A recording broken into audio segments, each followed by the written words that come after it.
bendecidos y tocados y ministrados a través de ella. Que tú, Señor, traigas la palabra idónea a nuestras vidas y que podamos aprender mucho, mucho de ti en esta tarde y sobre todo ponerlo en práctica. Gracias por esta oportunidad de aprender, de crecer, de madurar. Dejamos este tiempo en tus manos, en el nombre de Jesús. Amén. Los chicos pueden pasar a sus clases, por favor, los demás nos quedamos aquí. Les recuerdo que en estos últimos cultos, en estas últimas reuniones, hemos estado hablando de un gran personaje de la Escritura, personaje que tiene un libro en la Biblia, el famoso y profundo libro de Daniel. Y el jueves hablamos acerca de este personaje. No sé cuántos de ustedes recuerdan lo que aquí se compartió, pero hoy vamos a volver a hablar de Daniel. Y si tuviéramos que ponerle un título a este mensaje, yo le pondría, por ejemplo, Enséñame a hacer tu voluntad. Enséñame a hacer tu voluntad. Todos los cristianos del mundo creo que sabemos a estas alturas, y si no deberíamos de saberlo, que nuestra obligación y nuestro deber como creyentes es hacer la voluntad de Dios. Pero no siempre sabemos cómo se cumple o cómo hacemos para cumplir con la voluntad de Dios. Este título nace de un versículo que leía esta semana en uno de los salmos, concretamente en el Salmo 143, versículo 10. David, autor de ese salmo, le pedía al Señor: Señor, enséñame a hacer tu voluntad, porque tú eres mi Dios. Enséñame, quiero aprender a hacer tu voluntad, porque si yo soy tu hijo y tú eres mi Dios, yo quiero hacer tu voluntad en mi vida. Si hay una persona en la historia bíblica que supo aceptar y llevar a cabo el diseño de Dios para su vida, sin lugar a dudas fue Daniel. Daniel es un hombre con el cual a lo mejor muchos de ustedes se van a sentir identificados, porque Daniel es un hombre que tuvo que dejar su tierra, no porque le hacía gracia dejar su país y marcharse a otra tierra a buscar trabajo o a emprender una vida nueva, sino que fue forzado, fue obligado a abandonar su país, a abandonar su tierra, y lo llevaron cautivo a una nación que en este momento sería Irak, pero que en aquellos tiempos se llamaba Babilonia, cuyo rey principal o más conocido era nada más y nada menos que el rey Nabucodonosor. Daniel sabía perfectamente que nunca más, escuchen bien, nunca más volvería a pisar su tierra. La parte sur del país de Israel donde él vivía, donde estaba generalmente, o donde estaba afincada las tribus de Judá y de Benjamín, allí estaba la ciudad de Jerusalén, allí estaba el templo, y todo eso quedó totalmente destruido. Nabucodonosor destruyó la ciudad, quemó el templo, tumbó las murallas, y Daniel sabía perfectamente, más o menos con 17, 16, 18 años de edad más o menos, que cuando lo llevaran cautivo a Babilonia, nunca más volvería a su país. Él no se llenó de rabia contra Dios, ni contra Nabucodonosor, rey de Babilonia. Él no le dio lugar a la angustia, a la frustración, a la amargura, a la queja, sino que él supo encajar todos aquellos acontecimientos con una serenidad y con una confianza en el Señor total.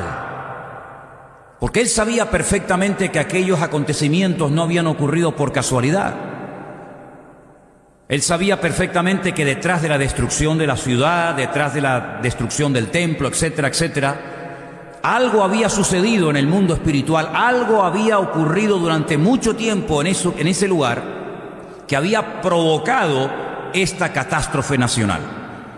Así es que él es llevado junto con 4.600 cautivos a Babilonia. Ese es el número que nos da la Escritura, después le diré dónde, de cautivos que fueron llevados a Babilonia. 4.600 personas. Y después les pondré al final, si me acuerdo, y hay tiempo para decirlo, una tarea para que ustedes vean cuántos regresaron después de un tiempo a Jerusalén. 4.600 fueron los hombres que fueron llevados, deportados a Babilonia. Pero yo quiero que ustedes descubran en diferentes partes de la Escritura cuántos volvieron después de unos años. Ahora, Daniel sabía perfectamente que él nunca más volvería a su tierra, pero miles de judíos sí volverían. Sí volverían. Porque él era un hombre que conocía las Escrituras. Y cuando una persona conoce las Sagradas Escrituras, a las cosas que ocurren, a las circunstancias que acontecen, se las interpreta desde una forma, desde un punto de vista completamente diferente. Repito, él no era un amargado, él no era un frustrado, él no estaba enfadado con Dios, ni mucho menos.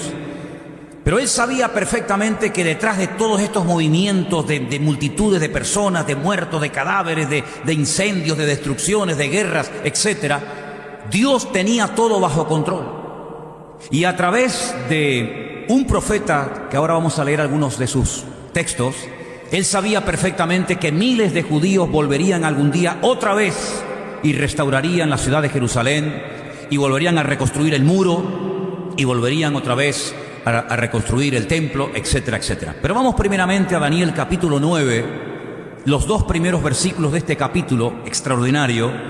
Vamos a prestar atención a esos 2 versículos. Daniel 9, 1 y 2. Y dice así: en el año primero de Darío, hijo de Asuero, de la nación de los Medos, que vino a ser rey sobre el reino de los caldeos, en el año primero de su reinado, yo, Daniel, miré atentamente en los libros el número de los años de que habló el Señor al profeta Jeremías, que habían de cumplirse las desolaciones de Jerusalén en 70 años. Digan conmigo, 70 años. Más fuerte, 70 años. Daniel sabía que no iban a estar toda la vida en Babilonia, solamente estarían 70 años, y después de estos años volverían a su tierra. Y lo sabía porque él leía atentamente en los textos que el profeta Jeremías había dejado escrito, donde él profetizaba la destrucción de Jerusalén y 70 años después la reconstrucción de la misma ciudad. Leamos dónde Jeremías profetizó ese número de años. Jeremías 25, del 11 en adelante, dice así. Preste atención, hermano. Toda esta tierra será puesta en ruinas y en espanto, y servirán estas naciones al rey de Babilonia 70 años. Y cuando sean cumplidos los 70 años, castigaré al rey de Babilonia y a toda aquella nación por su maldad, ha dicho el Señor, y la tierra de los caldeos, y la convertiré en desiertos para siempre. Y traeré sobre aquella tierra todas mis palabras que he hablado contra ella, con todo lo que está escrito en este libro profetizado por Jeremías contra todas las naciones. Versículo 14. Porque también ellas serán sojuzgadas por muchas naciones y grandes reyes, y yo les pagaré conforme a sus hechos y conforme a la obra de sus manos. Ahí está la palabra profética, ahí está la advertencia. Ustedes son llevados cautivos a Babilonia por 70 años, pero después de esos 70 años, muchos volverán. Lo vuelve otra vez a decir en el mismo libro, capítulo 29, versículo del 10 en adelante, y dice así: porque así ha dicho el Señor, cuando en Babilonia se cumplan los 70 años, yo os visitaré y despertaré sobre vosotros mi buena palabra para hacerlos o para haceros volver a este lugar. Porque yo sé los pensamientos que tengo acerca de vosotros, dice el Señor, pensamientos de paz y no de mal, para daros el fin que esperáis. Versículo 12. Entonces me invocaréis y vendréis y oraréis a mí, y yo os oiré. Y me buscaréis y me hallaréis, porque me buscaréis de todo vuestro corazón. Y termino con este versículo: y seré hallado por vosotros, dice el Señor, y haré volver vuestra cautividad, y os reuniré de todas las naciones y de todos los lugares a donde os arrojé, dice el Señor, y os haré volver a este lugar de donde os hice llevar. ¿Cuántos dicen amén? 70 años está diciendo el Señor a través del ministerio profético de Jeremías. Daniel se va a Babilonia cautivo junto con 4.600 hombres más, y estando allí dice que atentamente él leía estas profecías, él prestaba atención a estas declaraciones del profeta Jeremías, que ya había muerto, lógicamente, pero él se agarraba a aquellas palabras Y por eso él no entró en una crisis de identidad, por eso él no se rebela contra Dios, por eso él no se amarga por estar en un país que no ha decidido estar en él, porque él sabe perfectamente que detrás de todo esto hay un plan divino, detrás de todo esto está la mano de Dios. Es decir, él entiende y acepta el diseño de Dios para su vida. Él sabe que su ministerio no va a ser en Jerusalén, como tantos profetas tuvieron su ministerio en Jerusalén, sino que él donde tiene que vivir hasta el día de su muerte y marcar una diferencia y ejercer una influencia sobre aquella generación y sobre aquel reino perverso era en Babilonia. Por lo tanto, él dice, bueno, lo que voy a hacer es darle gracias a Dios por el privilegio que me ha dado a mí. En 4,600 cautivos me ha escogido a mí específicamente el Señor, no solamente para recibir este libro, sino para animar y para marcar una diferencia durante los años que el Señor me dé de vida. Él se dejó usar por el Señor. Él tuvo durante toda su vida una buena actitud. ¿Y cuántas veces yo les he dicho a ustedes que lo que marca la diferencia en la vida de un creyente es tener una buena actitud? Él tuvo una buena actitud y entonces Dios, dice la Biblia, que lo bendijo. La Biblia dice que Dios lo usó de una forma tremenda. Fue un hombre bendecido, fue un hombre tremendamente próspero. Llegó a ser, por así decirlo, el primer ministro en Babilonia. Después del rey, el hombre más importante de todo el país, de todo el imperio, fue sin lugar a dudas el profeta Daniel. Ahora bien, esa buena actitud hizo que Dios pudiera usarlo. Esa buena actitud hizo que él entendiera las cosas que Dios quería hacer en aquella nación y a través de aquella nación. Él se dio cuenta que en más de una ocasión fue protegido sobrenaturalmente de la muerte. El jueves, por ejemplo, los que estuvieron aquí saben que él fue protegido de morir despedazado por leones. Cuando se firmó un edicto en el que se prohibía durante 30 días orar a cualquier dios o pedir cualquier cosa a cualquier hombre, él dice que abría las ventanas de su casa en dirección a Jerusalén, como solía hacerlo anteriormente al edicto, y por la mañana, por la tarde y por la noche daba gracias a Dios y oraba al Señor cada día. Por lo tanto, eso le causó que le hicieran una especie de complot y terminaron arrojándolo dentro de un foso lleno de leones. Pero Dios lo protegió de una forma sobrenatural y eso no fue casualidad. Eso es la evidencia de que Dios quería usar la vida de este hombre durante algún tiempo más. Recibió revelaciones que ningún profeta del Antiguo Testamento jamás recibió. Recibió la revelación de la primera y de la segunda venida de Cristo o del Mesías. Recibió la fecha exacta de la primera venida del Señor Jesucristo. Daniel capítulo 9. Recibió palabras proféticas tan fuertes, tan extensas, tan profundas, que dice que él no lograba entender qué es lo que Dios quería decirle a través de aquellas palabras. Pero él las escribía y el Señor le decía, séllalas, escríbelas, consérvalas, porque esto no es para tu tiempo, esto es para los tiempos del fin. Dios lo usó muchísimo a la hora de interpretar sueños. De hecho, el rey Nabucodonosor en varias ocasiones tuvo que recurrir a él para entender y para saber qué es lo que había soñado. Así que este hombre está en Babilonia, pero la pregunta que debemos de hacernos todos en esta tarde es ¿por qué Dios sacó a este pueblo, a esta tribu del sur de Israel y lo lleva a Babilonia por 70 años? ¿Qué hay detrás de todo esto? Daniel sabía perfectamente, y espero que todos y cada uno de nosotros también lo sepamos, que Dios jamás se va a equivocar en lo que haga o en lo que diga. ¿Cuántos dicen amén? Daniel sabía perfectamente, y nosotros también juntamente con él, que Dios nunca se va a pasar ni a quedar corto con nosotros, que todo está bajo el control y la soberanía de Dios, que Él sabe lo que hace, aunque no lo entendamos, pero Él sabe lo que hace. Daniel sabía que su Dios, al cual él amaba y adoraba, sabía que Dios no obra jamás guiado por un sentido egoísta o injusto, más bien todo lo contrario. Dios es la justicia personificada y no hay ninguna posibilidad de que Dios actúe con nosotros o con su pueblo de una forma injusta o de una forma incorrecta. ¿Cuántos lo creen? Por lo tanto, lo que hace este hombre en el capítulo 9, es un capítulo muy extenso, yo he escogido algunos versículos que leeremos ahora, pero les pido que lo lean tranquilamente en casa. La primera parte del capítulo 9 es una oración, pero no una oración simple y para salir del paso, sino es una auténtica confesión pública de sus pecados y de los pecados de su país, que son los que han producido el cautiverio. Vamos a leer, por ejemplo, en Daniel capítulo 9, a partir del versículo 5 hasta el versículo 14, y van a darse cuenta de cosas muy interesantes que Daniel ora en esa oración. Daniel dice: hemos pecado, él se incluye.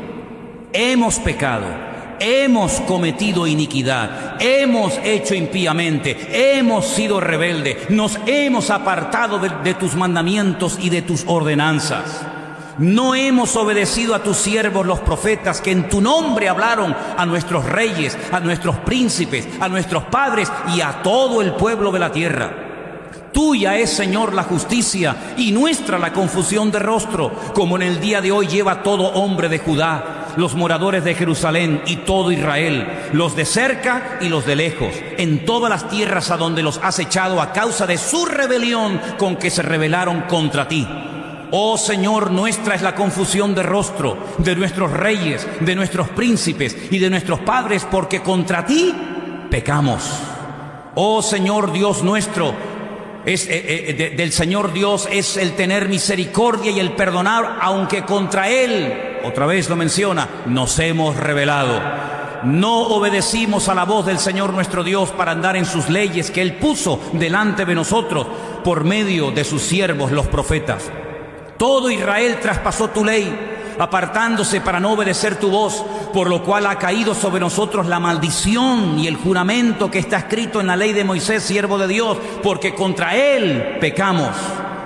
Él ha cumplido la palabra que habló contra nosotros y contra nuestros jefes que nos gobernaron, trayendo sobre nosotros tan grande mal, pues nunca fue hecho debajo del cielo nada semejante a lo que se ha hecho contra Jerusalén. Conforme está escrito en la ley de Moisés, todo este mal vino sobre nosotros y no hemos implorado el favor del Señor nuestro Dios para convertirnos de nuestras maldades y entender tu verdad. Versículo 14. Por tanto, Señor, veló sobre el mal y lo trajo sobre nosotros, porque justo es el Señor Dios en todas sus obras que ha hecho, porque no obedecimos a su voz.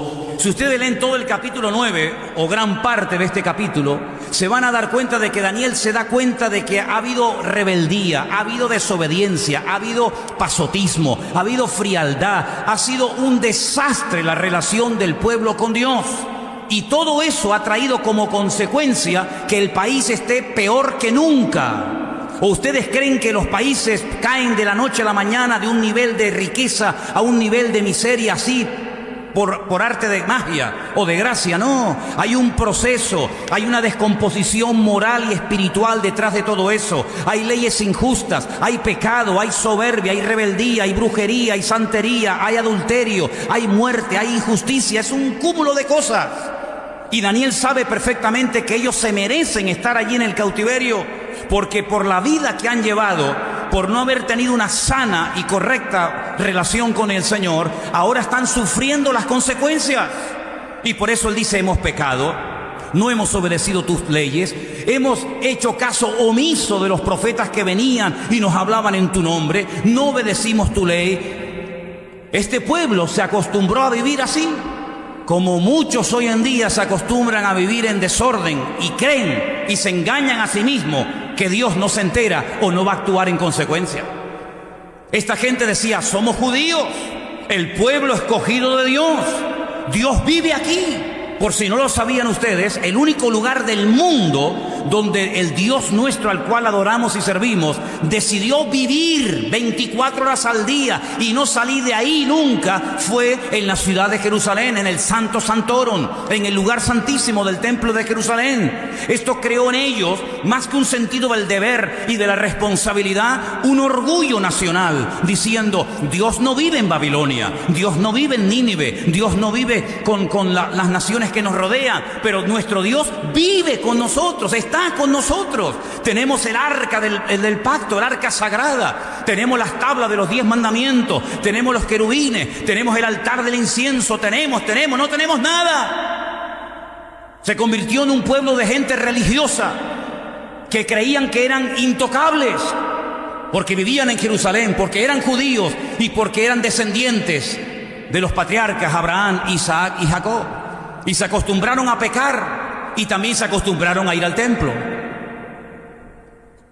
Jeremías durante 40 años les dijo: os estáis equivocando, estáis jugando con fuego, queridos. Si creéis que vuestros pecados no van a sufrir severas consecuencias, os equivocáis gravemente. Estáis cavando vuestra propia fosa y tarde o temprano esto se va al garete.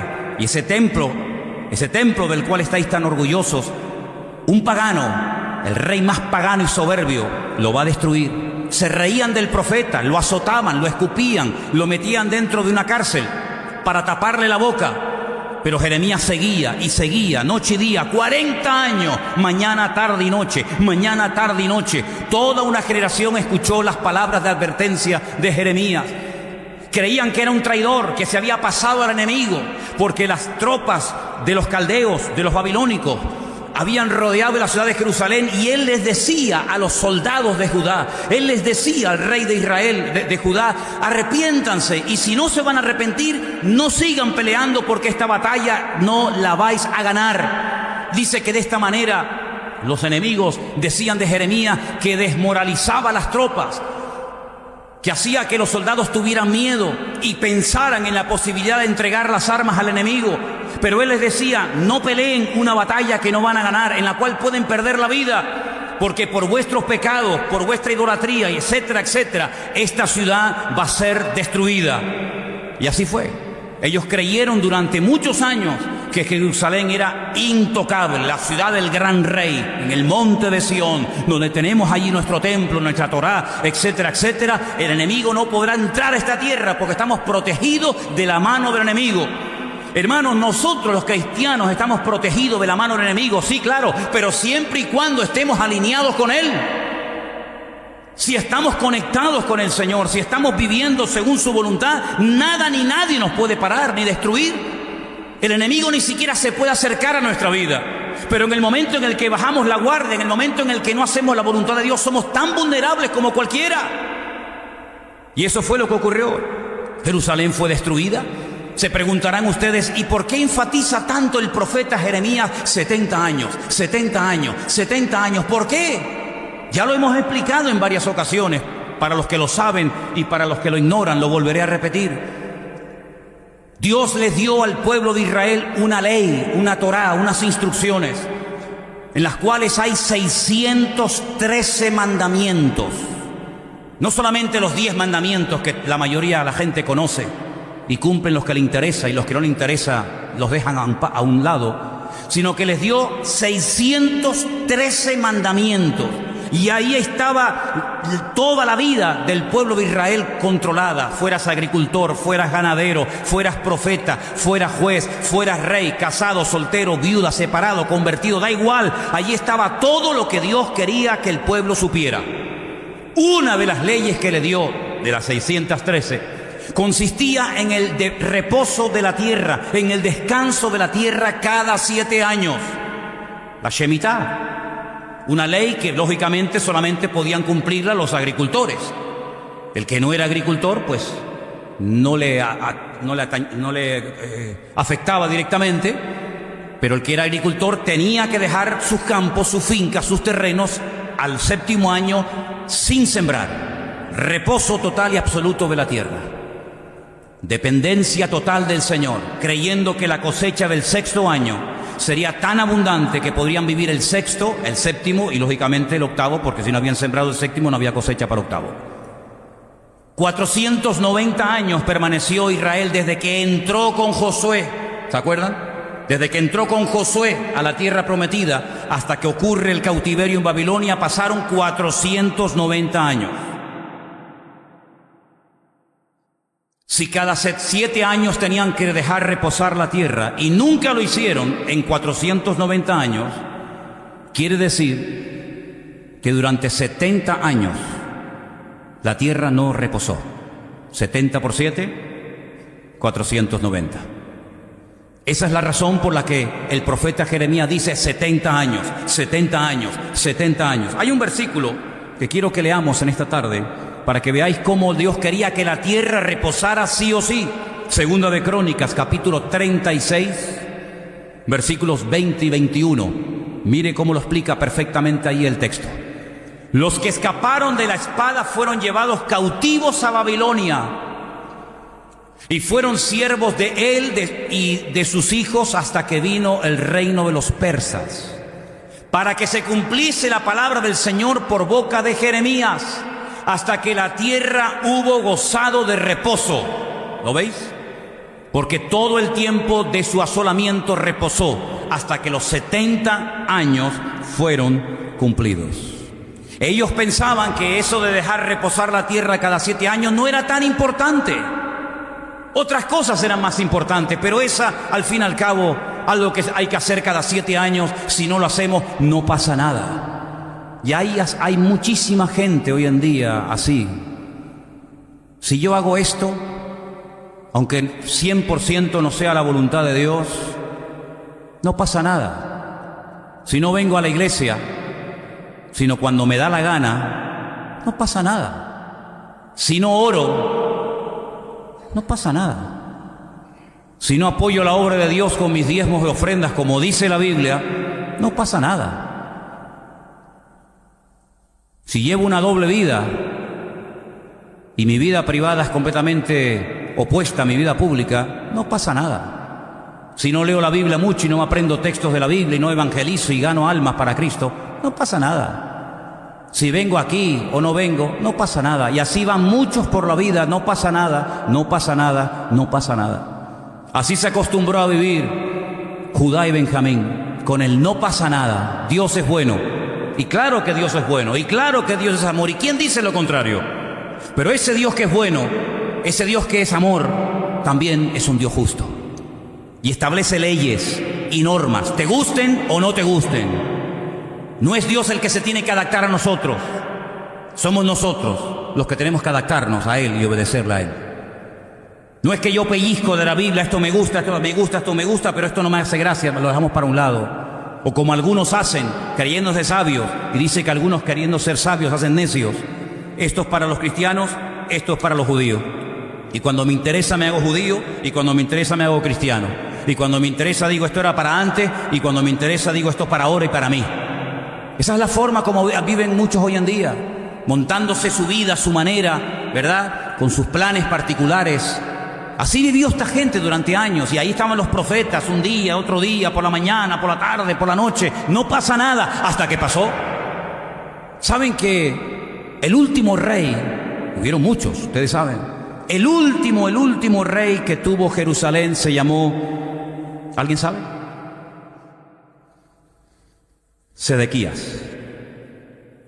Sedequías, en el capítulo 52 de Jeremías, miren lo que hace el último rey antes de que Nabucodonosor destruya la ciudad. Escuche bien esto, por favor. Jeremías, capítulo 52, del 7 en adelante. Fue abierta una brecha en el muro de la ciudad. Se calcula que estuvieron como 1 año y medio los caldeos rodeando la ciudad, cortando el suministro de agua, batallando contra la ciudad, y después de un largo tiempo fue abierta una brecha en el muro de la ciudad. Y todos los hombres de guerra huyeron y salieron de la ciudad de noche por el camino de la puerta entre los 2 muros que había cerca del jardín del rey, y se fueron por el camino del Arabá, estando aún los caldeos junto a la ciudad alrededor. El ejército de los caldeos siguió al rey. Alcanzaron a Sedequías en los llanos de Jericó. Los que habéis estado allí conmigo, sabéis más o menos la distancia que hay entre Jerusalén bajando por el camino del buen samaritano. Es el camino que había y que sigue estando. Y era el camino que llegaba directamente a la ciudad de Jericó, la ciudad de los sacerdotes.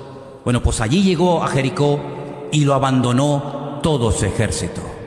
Entonces prendieron al rey y le hicieron venir al rey de Babilonia, a Ribla, en tierra de Hamat, donde pronunció sentencia contra él. Degolló el rey de Babilonia a los hijos de Sedequías delante de sus ojos. Imagínate que maten a tus hijos, que les corten el cuello delante de ti para que sufras.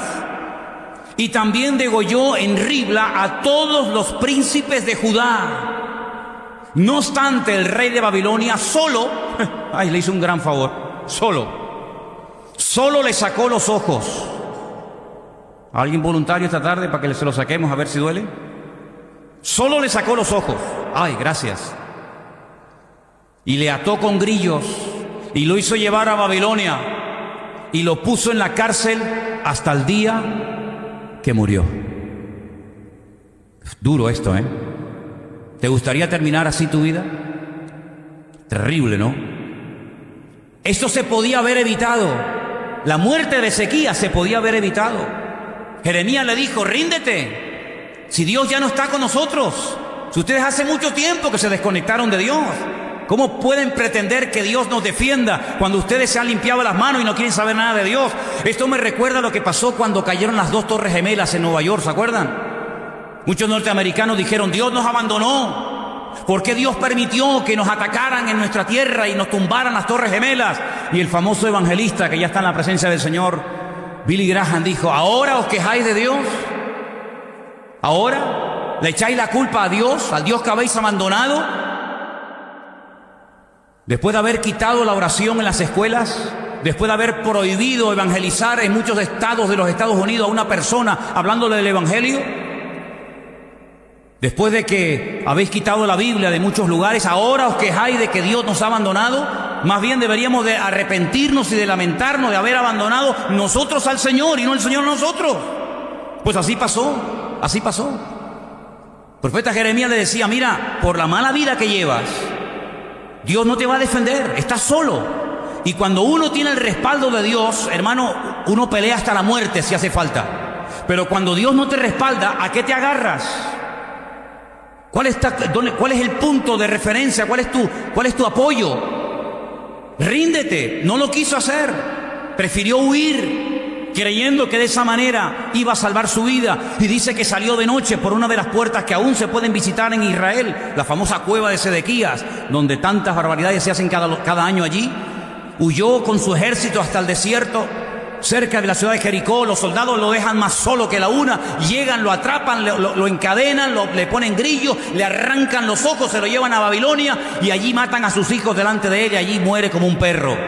¿Qué necesidad tiene la gente de sufrir? ¿Qué necesidad tiene de tocar fondo? ¿Qué necesidad tiene de terminar tus días botado como un perro en un garaje, en un solar o en un hospital o donde sea? ¿Qué necesidad tienen muchos que se llaman cristianos de terminar sus días así? Es que, ¿saben lo que pasa? Es que la actitud esa de que no pasa nada es mentira. El Señor dice que la paga del pecado siempre será la misma. Eso si lo leía un hermano del siglo I y lo lee un hermano del siglo IV y lo lee un hermano de la Edad Media y lo lee un cristiano de esta época, siempre leerá lo mismo, que la paga del pecado es la muerte. Pero algunos no se lo creen. Algunos no se lo creen. No importa que yo tenga una querida, no importa. ¿Qué más da? Dios es bueno. ¿Y qué importa si me congrego o no me congrego? ¿Qué más da? ¿Y qué más da si leo la Biblia o no leo? Total, Dios no sabe nada, no se entera. Es como un viejito cansado que ya tiene tantas cosas en la cabeza y tiene tantos asuntos que resolver, que ya si yo hago lo malo o lo bueno, Él ni se da cuenta. Pues no, Señor. Dice la Biblia que los ojos del Señor recorren toda la tierra y Él sabe perfectamente cómo estamos y sabe perfectamente lo que estamos haciendo. ¿Cuántos dicen amén? Ellos creían que podían hacer lo que les daba la gana, pues se equivocaron. Desde el más grande hasta el más pequeño, todos se equivocaron, todos. Ahora fíjense el método, ¿no? Primero viene la palabra, la amonestación. La palabra para sacudir a la gente, para amonestarte, para abrirte los ojos. No haces caso. ¿No quieres oír? ¿Prefieres matar al vocero que hacer caso al mensaje? Muy bien. Viene el juicio, viene el castigo. En este caso, ustedes que aman tanto esta tierra, fuera de aquí, esta tierra es mía. Porque la tierra de Israel no es de los judíos, la tierra de Israel es de Dios. Dios es el dueño, mía es la tierra y su plenitud. Aquí nadie tiene Tierra, aunque tengas tu título de propiedad, aunque tengas tus escrituras, el planeta Tierra le pertenece al único dueño, y el dueño de toda la Tierra es el Señor de los ejércitos. A Él sea la gloria. Así que si ustedes no cumplen con las condiciones que yo pongo para vivir aquí, fuera de mi tierra. Y lo sacó 70 años porque Dios había dicho: yo quiero que mi tierra, yo quiero que mi ciudad, yo quiero que mi país cada 7 años se pare y solamente se dediquen a orar, a cantar, a adorarme, a honrarme, a servirme, y que durante ese año no hagan nada más que honrarme y servirme a mí. ¿No queréis hacer caso? Fuera de mi tierra 70 años. Y esas profecías que habían quedado escritas por la pluma de Jeremías, se las llevó. Allí estaban las escrituras en Babilonia. Y Daniel leía y decía: algún día saldréis de aquí. Algún día saldréis de aquí. Él no iba a volver otra vez a Jerusalén, pero Dios algún día va a restaurar y Dios algún día va a bendecirnos. ¿Cuántos dicen amén? Quiero leerles un versículo. Quiero leerles en Jeremías, el capítulo 52, versículos del 28 al 30. Dice: este pueblo que Nabucodonosor llevó cautivo en el año séptimo, llevó a 3023 hombres de Judá. En el año 18 del mismo rey Nabucodonosor, llevó cautivas de Jerusalén a 832 personas. En el año 23, hay como grupo, ¿no? En el año 23, Nabuzaradán, capitán de la guardia, llevó cautivas a 745 personas de los hombres de Judá. Todas las personas en total fueron, ¿cuántas?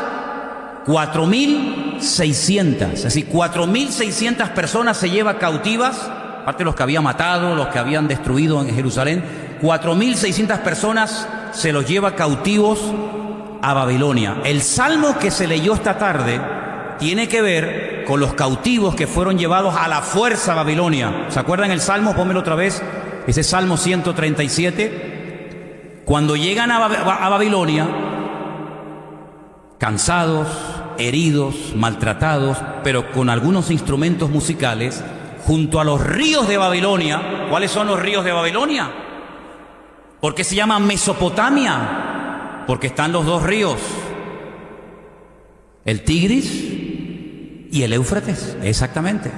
Junto a esos ríos de Babilonia, allí nos sentábamos y llorábamos, acordándonos de Sión. Sión es una palabra que se utiliza muchas veces para referirse a Jerusalén, aunque hay un monte a las afueras de Jerusalén que se llama el monte de Sión, pero muchas veces en vez de decir Jerusalén, se emplea la palabra Sión, ¿vale? Sobre los sauces, esos árboles que están junto a las riberas de los ríos, ¿sabéis cómo son, verdad?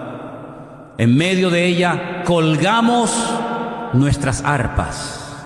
No tenían ganas de cantar, se les fue el gozo, se les fue la alegría.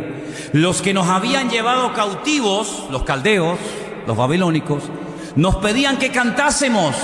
Oye, pues aprovechemos, aunque estamos doloridos y sin fuerzas, aunque estamos humillados, aunque estamos cansados, aunque estamos destruidos porque han quemado nuestra ciudad. Bueno, si los inconversos nos piden que les cantemos, aprovechemos la tesitura, aprovechemos el momento para por lo menos hablar de nuestro Dios y cantarles algún salmo y dar testimonio. No, dice, los que nos habían desolado nos pedían alegría y decían: cantadnos alguno de los cánticos de Sión. Y ellos decían: ¿cómo cantaremos cántico al Señor en tierra de extraños? Y ahí viene esa frase que la encuentras por todas partes, y los colgantes, si me olvidare de ti, Jerusalén, pierda mi diestra su destreza y mi lengua se pega a mi paladar. Eso decía, o dice el Salmo, ¿verdad? Tremendo, ¿no? Esa tristeza, ese dolor, todo eso se podía haber evitado perfectamente, pero no hicieron caso a las palabras de Dios. Tampoco hicieron caso los hombres, la humanidad, en los tiempos de Noé. Noé les hablaba y les predicaba y les advertía que viene el diluvio, prepárense. ¿Qué se creen que este arca que estoy construyendo es porque estoy aburrido y no tengo que hacer otra cosa en la vida? Nada, no le hicieron caso. Solo 8 personas se salvaron de toda la humanidad. Fueron más obedientes los camellos, los mulos, las ovejas, los animales fueron más obedientes y más sumisos al llamado de Noé que los seres humanos. Toda la raza humana pereció, salvo los 8 que entraron. ¿Qué les parece? Dios siempre hablando, Dios siempre advirtiendo, Dios siempre diciendo: arrepiéntanse, buscad al Señor en tanto que hay tiempo, vuelvan a Dios, mira que las puertas están abiertas, mira que... Nada. Ahora no son capaces ni de cantar, ahora no son capaces ni de hacer absolutamente nada. 4.600 personas llevadas cautivas. Yo les quisiera hacer una pregunta esta tarde a ustedes. ¿Alguien de los aquí presentes o alguien de los que nos ve sabe lo que le pasó y sabe los detalles de lo que le pasó a cada una de estas 4.600 personas? ¿Verdad que no? ¿Verdad que no? Pero yo les recuerdo que dentro de esa gran masa de gente, allí iba del cual estamos hablando esta tarde, Daniel, al cual le cambiaron el nombre en Babilonia y pusieron Belsasar. ¿Se acuerdan? ¿Se acuerdan aquellos 3 amigos, Azarías, Ananías, Misael, que les cambiaron el nombre por Sadrat, Mesach y Abednego, divinidades babilónicas? De 4. De los 4.600, podría hablarles horas y días enteros de estos 4, de los 3 amigos de Daniel y de Daniel. Y de los demás, no puedo decir absolutamente nada, porque la historia cuenta que se asimilaron, es decir, se diluyeron en la sociedad babilónica, en el estilo de vida de Babilonia. Tanto es así que cuando tú lees la Biblia antes del cautiverio, los meses del año tienen unos nombres completamente diferentes a los meses del año cuando regresan del cautiverio. Tienen un mes que lo llaman el mes de Tamuz. Y Tamuz es un ídolo, un muñeco de idolatría en Babilonia. Cuando volvieron de Babilonia, ya se habían olvidado de hablar, como decía el Antiguo Testamento, judaico, hebreo. Ya no eran capaces de leer ni de entender las Escrituras. Nehemías, sobre todo Esdras, tenía que hacer un esfuerzo tremendo por leer despacito, por poner énfasis en cada una de las palabras y por poder para hacerles que pudieran entender las Escrituras, porque ya se habían olvidado, se habían asimilado, se habían acostumbrado tanto a la cultura de Babilonia que hasta en los tiempos de Cristo solamente los religiosos sabían hablar hebreo. La inmensa mayoría de la gente habían adoptado el arameo, que era el idioma de los caldeos en Babilonia. ¿Qué les parece? Pero ¿por qué podemos hablar mucho de estos 3 jóvenes, incluido Daniel? Porque ellos, desde el primer día que entraron en Babilonia hasta que murieron, se propusieron firmemente en su corazón tomarse en serio su relación con Dios. Y por eso pasaron a la historia como hombres de Dios. Por eso fueron usados a la hora de interpretar sueños. Por eso fueron salvados de los leones, del fuego, de los enemigos. ¿Por qué? Porque el que se toma en serio su relación con Dios, Dios lo bendice y Dios está con él. No importa si está en Babilonia, en Japón, en la China, en Venezuela, en España, en Estados Unidos o en la Conchinchina, da igual. Cuando una persona se toma en serio su relación con el Señor, Dios pelea y apoya y defiende a ese hombre. Y no importa dónde se encuentre, si está casado, soltero, si tiene trabajo o no tiene trabajo, si está en la cárcel o está en el ejército o está donde esté, no importa. Cuando una persona como Daniel y como estos jóvenes se toma en serio su relación con el Señor, aunque te cambien el nombre, aunque te quieran meter a la fuerza la religión y la filosofía y la cultura de Babilonia, no te van a cambiar. Te podrán cambiar por fuera, pero por dentro al hombre de Dios no se le puede cambiar, porque ha puesto su mirada y su confianza en el Señor. ¿Cuántos dicen amén? ¿Por qué hoy en día es tan fácil cambiar a un cristiano? Porque hay gente que viene a la iglesia y dentro de un año no los ven nunca más. Y a esta gente los apaleaban, los quemaban, los crucificaban, los echaban a los leones, los echaban al fuego y no había forma de cambiarlos. Le mataban al padre, le quemaban a los hijos, le mataban a la mujer, le violaban a las hijas delante, los llevaban a tierra extraña, le cambiaban el nombre, le ponían nombres de demonios y no había forma de que claudicaran tú. Al contrario, era Nabucodonosor el que tenía que recurrir a ellos y pedir ayuda. Y tenía que decir, como el Dios de Sadrat, Mesach y Abednego y como el de Daniel, no hay otro Dios. ¿Y por qué hoy en día es tan fácil cambiar la mentalidad de un cristiano? ¿Por qué hoy en día es tan fácil manipular a muchos creyentes con falsas doctrinas? ¿Por qué hoy en día es tan fácil que hay creyentes que se van de una iglesia y se van a otra en la que creen totalmente diferente y se comen todo y a todo dicen amén y todo lo aceptan? ¿Por qué? Porque no hay compromiso y porque no hay una realidad, un compromiso real con el Señor. Porque algunos viven de cultos, porque algunos viven de internet, pero no viven de una comunión directa y verdadera con el Señor. Y por eso son tan manipulables, tan volubles. Y hoy están aquí, mañana están allá, y ahora te adoran, y mañana te apuñalan, y ahora te apoyan, y mañana te cuestionan. ¿Por qué? Porque no hay fundamento, porque no hay base. Pero en las vidas de esta gente, que no tenían pastor, no tenían iglesia, no tenían Biblia, no tenían internet, no tenían WhatsApp, no tenían Messenger, no tenían Facebook, no tenían nada, pero lo tenían todo, porque el que tiene a Dios lo tiene todo. ¿Cuántos dicen amén? Eso es lo que nos hace falta. Eso es lo que nos hace falta. Claro, cuando ustedes hagan la tarea que yo les voy a pedir, ¿cuántos volvieron del cautiverio?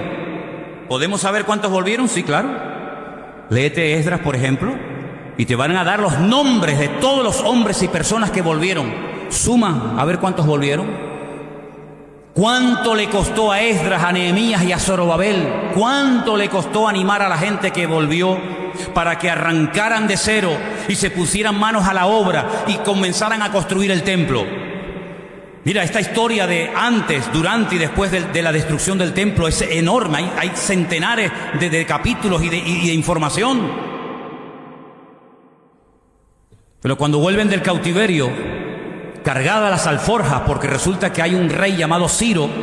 Esto es una historia buenísima, porque este rey Ciro, antes de que naciera, 150 años de que naciera este rey persa, este iraní, a través de los labios y del ministerio del profeta Isaías, escribe un texto en el que dice que un día va a nacer un niño al cual sus padres le van a poner por nombre Ciro, que será el ungido del Señor y será el que le permita a Judá y a Benjamín volver a Jerusalén a restaurarla. ¿Qué te parece? Cuando volvieron cargados de oro, de plata, de bronce, de todo tipo de materiales para la reconstrucción del templo, porque el Señor le había dicho al rey Ciro: tú me tienes que levantar casa en Jerusalén, tú personalmente, a través de esta gente. Cuando ellos vuelven a Jerusalén, comienzan a poner manos a la obra, pero el templo se detiene. Y por ahí llega un día un tal Ageo. ¿Conocen a Ageo? ¿De qué lo conocen? De la Biblia. Bueno, llega Ageo y les dice: oye, ¿por qué el templo está abandonado? Es como un edificio que se empezó a construir y se dejó a medias, como cuando vino la crisis, ¿se acuerdan? ¿Cuántas obras, cuántas construcciones, cuántos complejos hoteleros quedaron sin puertas, sin ventanas? La gente se metía, arrancaba lo que habían metido. ¿Por qué? Porque no se podía terminar la construcción. Así estaba el templo abandonado, lleno de chacales, de animales. Y Ageo decía: ¿pero qué ha pasado? Ustedes ya hace 16 años que volvieron del cautiverio. Ciro les apoya en todo, tienen su apoyo, tienen su dinero, tienen su respaldo, tienen todo. ¿Por qué el templo lo empezaron a construir y no lo han terminado? Lo han dejado a medias. ¿Saben lo que decían? Porque aún no ha llegado el tiempo de construir la casa de Dios. ¿Será posible? Pero ¿cómo que no ha llegado el tiempo? Pero es que no hemos estado 70 años en el cautiverio, privados de nuestra libertad, donde hemos sido esclavos, donde no hemos tenido vacaciones, donde hemos trabajado como negros, y ahora por fin somos libres.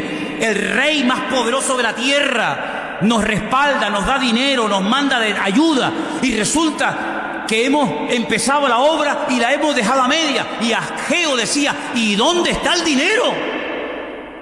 ¿Dónde está todo el oro y las piedras preciosas? ¿Dónde está todo el recurso material que habían traído? ¿Dónde rayos lo han metido? Y le dicen: es que nosotros nos hemos construido nuestras casas con todo eso.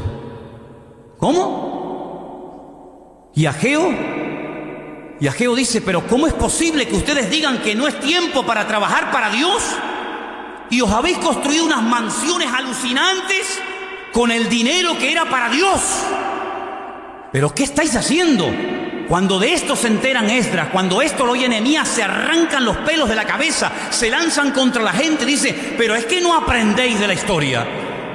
Vuelven otra vez a casarse con quien no tienen que casarse, vuelven otra vez a hacer negocios con los inconversos, vuelven otra vez a profanar el Shabbat, vuelven otra vez a lo mismo o peor. Y entonces esta gente se desesperaba y decía, pero otra vez vais a caer en la misma piedra, otra vez en los mismos pecados. ¿No os dais cuenta que nuestros antepasados fueron deportados a Babilonia por 70 años por lo que estáis haciendo ahora vosotros? Es que no terminamos de aprender.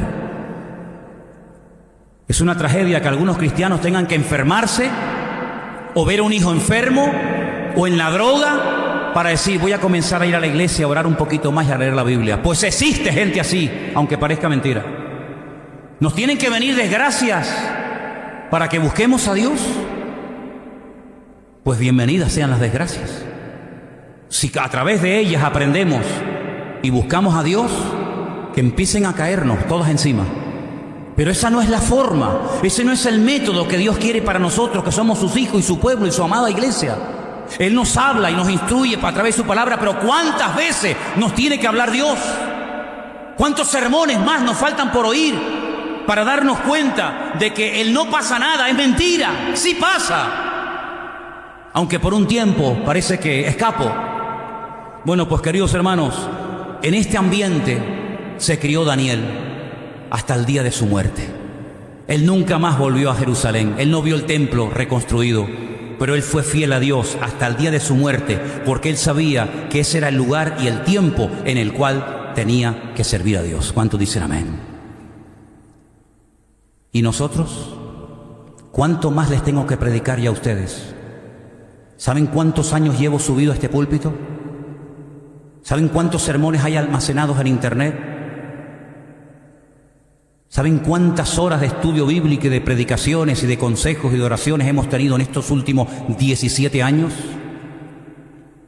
Si echáramos suma y comenzáramos a sumar todos los sermones, los estudios bíblicos, las oraciones, los consejos, las palabras, no sé qué, no sé cuánto, no es por oír más, no es por oír, y no es porque lo diga fulano o lo diga mengano, sino es porque en el fondo de nuestro corazón yo creo que es tiempo de que comencemos a tomarnos más en serio nuestra relación con Dios. ¿Hay alguien aquí que se va a tomar en serio su relación con Dios? Luego, a partir de mañana tu vida será completamente diferente. Porque si a partir de mañana o de hoy mismo te vas a tomar más en serio tu relación con Dios, algo diferente tendremos que hacer. Porque si seguimos haciendo lo mismo, no veremos cambios diferentes. Para ver cosas diferentes, habrá que hacer cosas diferentes, no siempre las mismas, para obtener los mismos resultados, ¿no les parece? Daniel dice que oraba 3 veces al día, mañana, tarde y noche, como solía hacerlo, con las ventanas abiertas, mirando a Jerusalén y dando gracias. Yo les dije el jueves, ¿por qué no lo hacemos nosotros durante 30 días? Porque así fue el edicto que se firmó. Durante 30 días, que nadie en nuestro imperio eleve oración a hombre o a Dios alguno, bajo pena de muerte. Y Daniel entró por aquí y le salió por allí y dijo, a mí eso no me afecta. A mí nadie me va a cortar mi comunión con el Señor. Me da igual lo que me hagan, me da igual lo que me digan. Aquí estoy. Y para no esconderme, abro las ventanas de mi casa, no me voy a la habitación, digo, no digas nada, que no se entere nadie. Al fin y al cabo, con las ventanas cerradas, abiertas, Dios me va a escuchar igual. Al fin y al cabo, bajito, en alta voz, Dios me va a escuchar igual. No, yo no me tengo que esconder de nadie, porque yo no estoy cometiendo ningún crimen ni ningún delito. Yo estoy hablando con Dios, el Dios vivo, el Dios verdadero, el Dios poderoso. Y a mí nadie me va a tapar la boca. Hombre, algunos cristianos, si hay un edicto de no orar en 30 días, le vendría de perla, ¿no?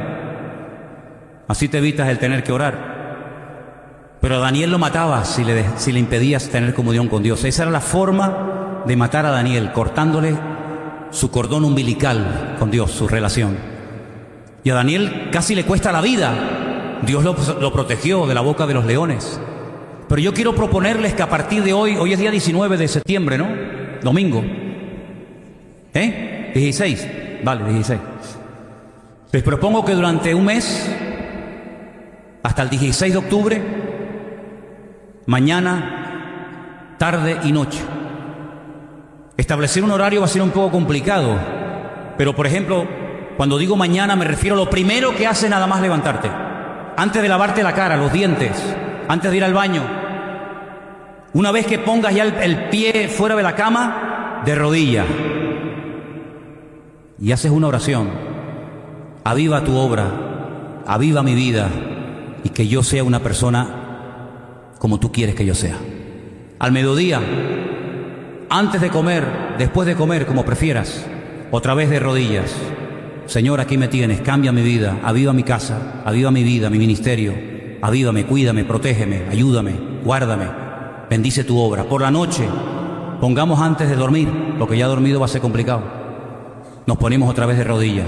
Les propongo, desde hoy, 16 de septiembre de 2018, hasta el próximo 16 de octubre de este mismo año, 3 veces al día, mañana, tarde y noche, mañana, tarde y noche, mañana, tarde y noche, 30 días seguidos, orando. Algo tiene que cambiar, algo tiene que ocurrir. Hermanos nuestros, tal vez no van a ser operados porque Dios hará un milagro. Hermanos nuestros que necesitan un milagro, pero de verdad, si no se nos van, tal vez Dios lo puede sanar en estos 30 días.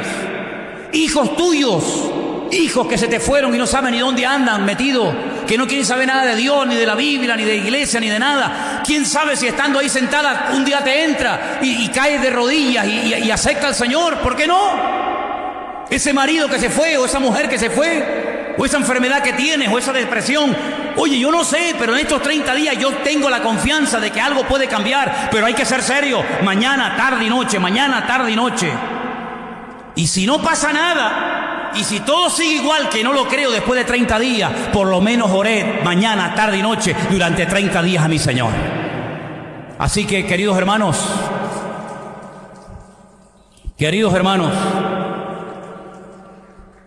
no busco gente que para quedar bien digan, sí, yo lo voy a hacer. Porque lo haga usted o no, a mí me da igual. Me afectaría en el sentido que me daría pena por ti, pero yo lo voy a hacer, lo hagas tú o no, me da exactamente igual. Pero solamente le voy a pedir en esta noche, y por favor, mire, piénselo bien, porque usted no se está poniendo de pie a lo que yo voy a decir ahora. No lo hagas por emoción, no lo hagas para que no te diga nada la mujer que estás al lado, no lo hagas por eso, no lo hagas por eso. Me da igual si se levantan todos, se levanta uno, me da igual, exactamente igual. Solamente voy a pedir que los que a partir de hoy, bueno, ya de mañana, ¿sí? Porque si es mañana, tarde y noche, arrancamos a partir de mañana, se comprometan delante de Dios. Yo no tengo ningún compromiso contigo ni tú conmigo. Yo no pacto con hombres, ni usted tiene que pactar conmigo. Esos son rollos raros que enseñan por ahí. Aquí no hacemos pacto con hombres, aquí hacemos pacto con Dios. ¿Vale? Si ha hecho pacto con hombre, ya lo puede estar rompiendo. Usted haga pacto con el Señor. Usted quiere ir en serio con el Señor. Y usted a partir de mañana, cuando se levanta por la mañana, me pongo de rodilla y voy a orar a Dios. Y no que voy en el coche y Señor, no. Lo primero, eso, a mediodía y a la noche, 30 días seguidos. Solamente a eso les voy a pedir que se pongan de pie. A los demás que se queden sentados, no pasa nada. No va a pasar nada si usted no se pone de pie. Solamente los que lo vayan a hacer. Y los que lo vayan a hacer, vamos a orar en este momento para que el Señor nos ayude a todos a cumplir con este compromiso que hacemos delante de Él, y que Dios nos ayude el día 16 de octubre aquí decir, Señor, con tu ayuda logré orar 3 veces cada día, por la mañana, por la tarde y por la noche, para que tú avives tu obra y cambies mi vida. ¿Cuántos lo creen? Cierra tus ojos ahí donde estás, por favor.